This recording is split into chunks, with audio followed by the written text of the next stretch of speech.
Suivez désormais sur Guérita TV Monde votre émission Ça parle femmes. Ça parle femmes, c'est votre creuset uniquement réservé aux femmes. Prenez désormais le rendez-vous tous les samedis sur Guérita TV Monde.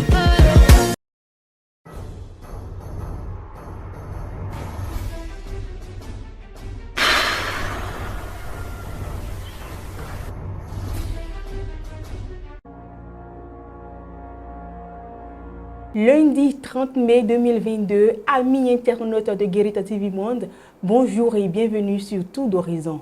On démarre par le bulletin d'information. Le maire de la ville de Cotonou, Luc Setonji Atropo, a célébré aux côtés des fils et filles de Segbea la 5e édition de leur fête dénommée Miliki Segbeyahoui. C'était ce dimanche 29 mai 2022 en présence de plusieurs personnalités du Bénin, dont les conseillers communaux de la ville de Cotonou. Le point. Les rideaux sont tombés sur la 5e édition du Miliki Segbeyahoui ce 29 mai 2022. C'est une réjouissance qui réunit les fils et filles de Segbeya dans le 3e arrondissement de Cotonou. Pendant 3 jours, tout Segbeya a été tenu en haleine dans une communion fraternelle. La particularité cette année, c'est que nous avons eu à célébrer dans la sobriété en 2020 et en 2021 les 3e et 4e éditions.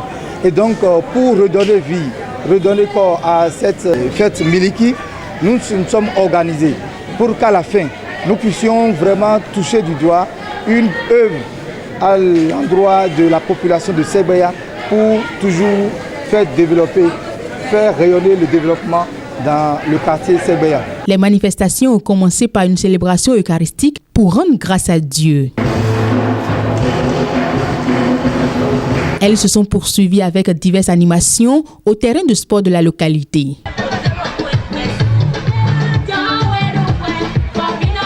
Le maire de Cotonou, Luc Setonji Atropo, est le premier partenaire à cette manifestation. À ses côtés, pour soutenir une telle initiative, on retrouve aussi plusieurs autres personnalités du Bénin, dont les députés, ministres, conseillers et autres qui ont rehaussé cette fête de leur présence. Pendant 5 éditions déjà, nous avons œuvré dans la transparence en expliquant chacun de nos projets et apporté un sens communautaire à chacune de nos décisions.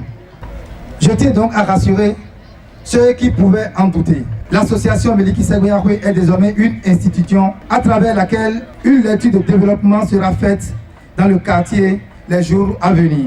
Très heureux de l'effectivité des festivités marquant cette 5e édition de Miliki Segbeyahoui, les autorités saluent son esprit unificateur. Toute l'équipe qui a travaillé de nuit comme de jour, qui a travaillé d'arrache-pied pour la réussite de l'événement, je leur dis également merci.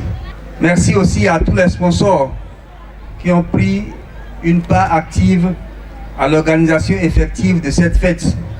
Je voudrais aussi remercier les populations sans lesquelles on ne peut avoir cette foule présente et qui est en joie. Je suis resté dans la délégation du maire de Cotonou pour simplement venir vous dire bonne fête. L'édile de Cotonou a ensuite émis le vœu de voir cette initiative se perpétrer de génération en génération. Je crois que tout ce qui est culturel, tout ce qui est identitaire, travaille et participe au développement d'une commune.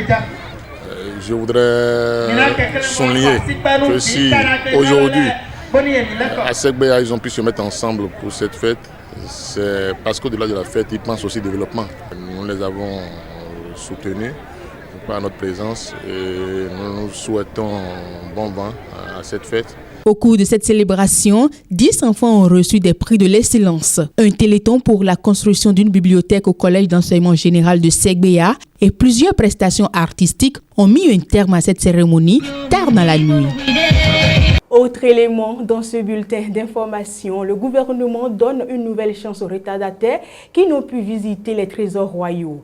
Le 15 juillet prochain, le palais sera à nouveau ouvert. Comment les citoyens de la ville capitale apprécient-ils cette initiative? Élément de réponse. Si c'est prolongé, vraiment, je suis vraiment content. Nous allons vraiment soutenir le président à voir toutes ces actions qu'il mène, et juste pour la bonne marche de nos musées. Je salue tous les Béninois qui ont déjà pris part. Et nous qui sommes aussi derrière, nous allons faire diligence pour aller sur les lieux aussi. J'ai des amis qui n'ont pas encore visité et beaucoup disent qu'ils ont peur de la maison. Bon, ce qui me fait rire. Et beaucoup disent qu'ils n'ont pas les moyens pour quitter Porto ici pour aller visiter ces œuvres d'art. À partir de 15 juillet, je voudrais que les Béninois qui n'ont pas encore visité ces œuvres d'art aillent les visiter. Cette initiative est à saluer du moment où ça permettra à ceux qui n'ont pas encore eu la chance de visiter ces œuvres d'art de le faire. Et encore que lorsqu'on parle d'œuvres d'art, c'est ce qui nous concerne, c'est ce qui est propre à nous. Et donc il va falloir un peu plus de temps pour donner la chance à une grande, même si toute la population ne peut pas visiter ces œuvres d'art, au moins ceux qui s'y intéressent. Par rapport à ceux qui n'ont pas encore eu la chance de visiter ces œuvres d'art et qui se disaient merde, le temps m'a laissé, je voudrais sincèrement les inviter à s'y rendre et voir ce que le Bénin, l'histoire du Bénin révèle à travers ces œuvres d'art. Fin de ce bulletin d'information. Amis internautes de Guérita TV Monde, c'est le moment pour nous de retrouver Mas Gaspard Adjamossi pour la chronique du jour. Réglementation des bruits et pollution sonore au Bénin.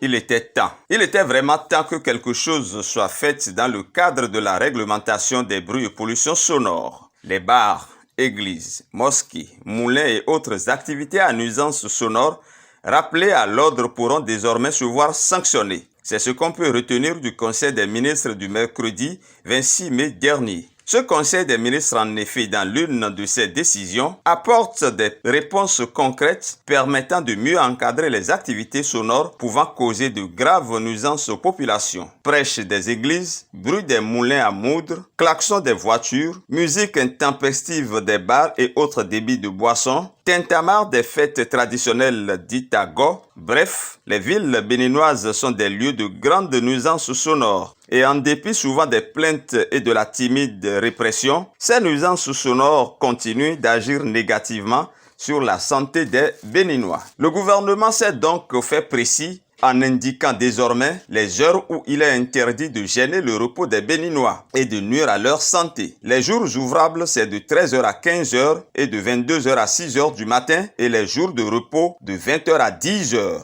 Selon le constat fait par le gouvernement, les nuisances sonores viennent en tête des infractions environnementales recensées par les services compétents. De nombreuses activités génératrices de pollution sonore sont menées souvent en pleine agglomération, sans autorisation préalable d'installation et sans précaution de nature à réduire les nuisances qu'elles génèrent. Désormais donc, l'ouverture des ateliers bruyants, notamment les moulins, les forges, les discothèques, les bars, les restaurants ainsi que la circulation des véhicules de publicité sonore et toute autre forme de communication bruyante en zone d'habitation, y compris sur les lieux de culte, sont interdites. Les jours ouvrables de 13h à 15h et de 20h à 6h et les jours de repos de 20h à 10h. Même aux autres heures, l'émission de bruit doit respecter les limites de décibels définies par le décret, suivant que l'on soit en zone d'habitation, en zone commerciale ou en zone industrielle. De même, l'usage de haut-parleurs, de sirènes, d'avertisseurs sonores gênant le voisinage est interdit, sauf si l'emploi est exceptionnel et réservé au signalement d'accidents ou d'incidents graves. Et pour caricaturer les propos du ministre du cadre de vie, si votre chien aboie au-delà des décibels prévus, vous pouvez être sanctionné. Avoir près de 10 chiens dans sa maison, ce n'est plus possible. C'est au plus 2, a en effet martelé le ministre. Il faut donc se féliciter de cette prise de conscience sur les bruits et la pollution sonore. Mais le vrai chantier, c'est l'application stricte des dispositions coercitives et pénales de ce décret. Dans tous les cas, le gouvernement s'est donné 6 mois pour sensibiliser. Avis donc à tous, car bientôt, les bruits et la pollution sonore seront bannis de nos cités. Merci à vous, Mas Gaspard Adjamossi, pour cette chronique. Nous allons marquer à présent une courte pause pour aller au service commercial. Envie de diffuser vos spots publicitaires pour impacter plus vos cibles? Chers annonceurs, votre télévision en ligne Guérita TV Monde vous propose des espaces sur ses meilleures émissions, à savoir Au téléphone, Tour d'horizon, Ça parle femme, la vraie version. Pour plus d'informations, contactez le service commercial au 00229 91 19 10 10. Guérita TV Monde, le leader de Web TV. De retour du service commercial, nous recevons pour vous Armand Chalogu. Armand Chalogu, bonjour. Oui, bonjour, Fawzia Sefo. Armand Chalougou, forum de discussion de ce lundi 30 mai 2022, on parlera sport. Le Real Madrid, vous le savez très bien, est une fois encore sur le toit de l'Europe. Armand Chalougou, votre appréciation? Oui, merci Fauzia, c'est fou. Je crois que ce n'est que du bonheur, surtout pour un fan des merengues que je suis. Un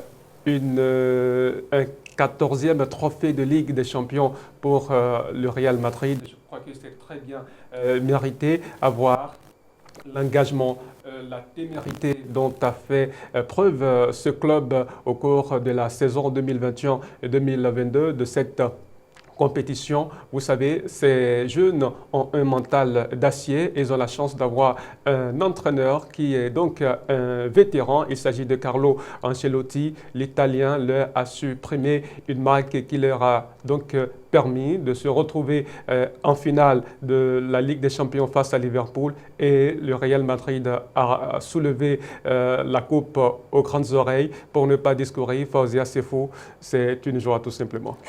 Armand Chalougou, quelle analyse faites-vous alors de cette finale de la Ligue des Champions 2022?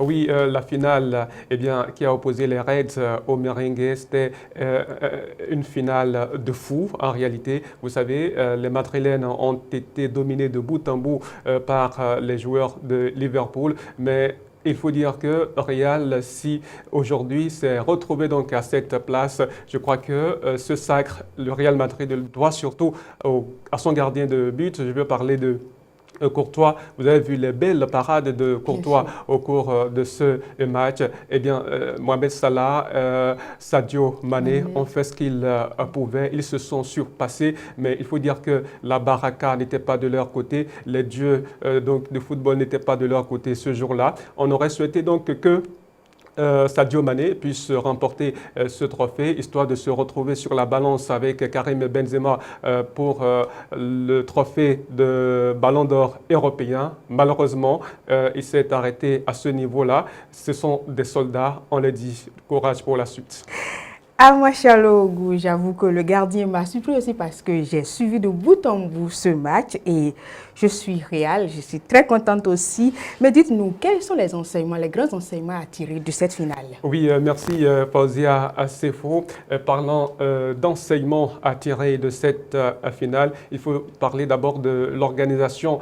Vous savez, il y a des supporters qui ont essayé quand même de forcer le système de pré-filtrage. Les policiers sont intervenus pour gazer certains supporters. Et il faut aussi dire qu'il y a des faux billets qui auraient circulé. Et au niveau d'entrée, beaucoup de choses se sont passées. Je pense que la France va devoir revoir et cela pour les fois à venir. Parce qu'en 2023, si je ne m'abuse, la France va abriter une autre compétition et en 2024, il s'agit de la Coupe du monde de rugby en 2023 et en 2024 des Jeux olympiques. Donc il va falloir prendre les dispositions pour que de tels actes ne se reproduisent, pour qu'on n'assiste plus à ce genre de scènes au cours d'une fête mondiale.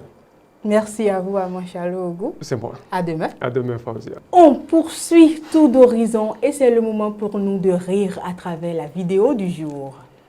Alors, les habitants du Nord, on les appelle les nordistes. Ceux du Sud, on les appelle les sudistes. Maintenant, et ceux de l'Est et de l'Ouest, comment on les appelle? Ceux de l'Est, on les appelle les esthéticiens.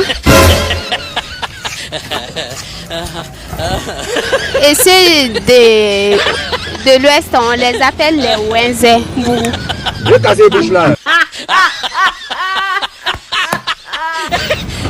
C'est terminé pour aujourd'hui. Merci de nous avoir suivis. À demain.